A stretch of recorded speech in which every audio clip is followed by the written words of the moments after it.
दोस्तों, आज हम आपको महाभारत के बारे में कुछ अननोन फैक्ट बताने जा रहे हैं। नंबर 1, क्या आप जानते हैं दोस्तों कि द्रौपदी का चीरहरण का मुख्य अपराधी दुर्योधन नहीं बल्कि कर्ण था। द्रौपदी के चीरहरण दुर्योधन ने नहीं बल्कि कर्ण ने किया था। द्रौपदी को अदालत में ले जाने के लिए जब दुर्योधन शांत था तो कर्ण ने ही उत्साहित किया था। फैक्ट नंबर 2, क्या आप जानते हैं कि महाभारत के युद्ध में 5 स्वर्ण बाण ऐसे भी थे जो सभी पांडवों को खत्म कर सकते थे। दरअसल युद्ध के समय भीष्म जो कौरवों की तरफ था, उन पर दुर्योधन ने पांडवों को कोई नुकसान पहुंचाने और उनका पक्ष लेने का आरोप लगाया था।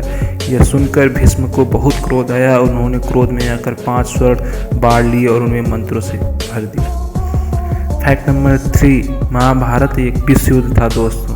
दरअसल असली लड़ाई सिर्फ पांडवों और कौरवों के बीच नहीं थी, रोम और ग्रीस की सेनाएं भी इसका हिस्सा थी। फैक्ट नंबर 4, यह एक ब्राह्मण का श्राप था जिसने कर्ण को मार डाला। दरअसल एक बार शब्द बेदी बाढ़ कर अभ्यास करते समय कर्ण ने गलती से गाय को जंगली जानवर समझ लिया और उसे मार गिराया, जिस समय एक ब्राह्मण ने उसे श्राप दिया था।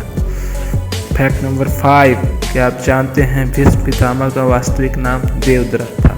दरअसल देवव्रत जब युवा थे तब उनके पिता शांतनु शिकार पर गए और उन्हें एक स्थानीय मछुआरा सत्यवती से प्यार हो गया, जिसके उपरांत इनका नाम देवव्रत को हटाकर भीष्म पितामह रखा गया। दोस्तों, क्या आप जानते हैं अभिमन्यु में एक राक्षस की आत्मा भी थी।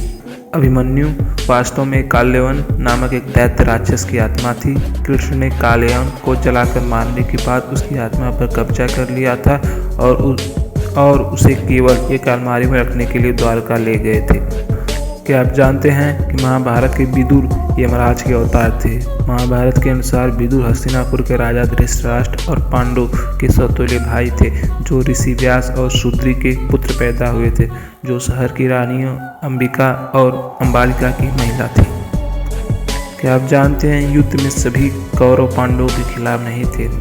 दरअसल धृतराष्ट्र के 2 पुत्र विकर्ण और युयुत्सु ने दुर्योधन के कार्यों को स्वीकार नहीं किया। वास्तव में द्रौपदी को पासे के खेल में दांव पर लगाने का विरोध किया गया था। सबसे छोटे पांडव सहदेव के पास भविष्य देखने की शक्ति थी। सहदेव पांडव में सबसे छोटे भाई थे और कुरुक्षेत्र के युद्ध की सभी घटनाओं के बारे में उन्हें पहले से ही पता था, लेकिन उन्होंने चुप रहना ही सही समझा, क्योंकि उन्हें श्राप था कि अगर उन्होंने कुछ भी बताया तो वह मारे जाएंगे।